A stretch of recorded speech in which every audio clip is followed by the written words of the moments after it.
ازيكم عاملين ايه؟ اهلا وسهلا بيكم في فيديو النهارده ان شاء الله هنعمل مع بعض حمص بلدي. ممكن تستبدليه بحمص شامي عادي جدا، بس حابين ان نجرب البلدي النهارده مع بعض. طلع طعمه تحفه يا جماعه، جميل قوي. اهو انا كده بغسله وهسيبه يتنقع شويه. تمام. بنقعه ليله، وخلال الليله دي بغير الميه بتاعته اكتر من مره. هنا بقى بعد ما غسلته كويس حطيته في الحلة اهو. بعد ما اتنقع بوريكم الحباية بتاعته، حبايته بتنفش شوية.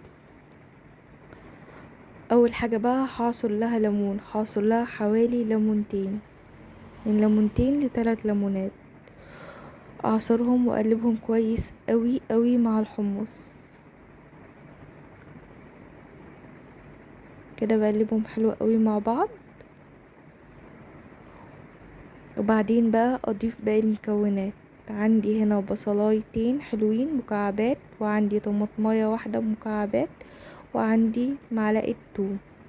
تمام، معلقة صغيرة توم مش كبيرة. واقلب كل ده مع بعض، وبعدين هعبيه مية واحطه يستوي على البوتاجاز. يا جماعة الريحة بمجرد ما بدأ يغلي الريحة كانت حلوة قوي. جربوه بجد، مش لازم الشتا عشان خاطر نعمل حمص، ممكن نعمله في اي وقت، هو مفيد فوائده كتيرة. اهو كده حطيت له مية وسايباه يستوي. هبقى اوريهولكم هو بيغلي.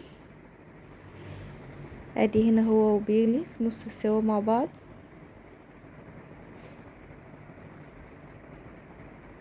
تمام. وهنا قلت اعمل جنبه حباية عيش، عندي عيش شمسي قطعته مكعبات كده وحمصته في الفرن، بيبقى طعمه حلو قوي مع الحمص.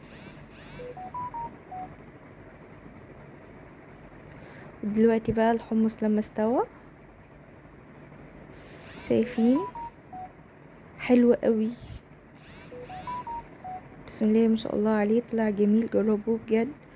بس ودي نهاية الفيديو بتاعنا. لو عجبكم الفيديو ما تنسوش تعملوا لايك وشير واشتراك في القناة، ونتقابل ان شاء الله في فيديو جديد. مع السلامة.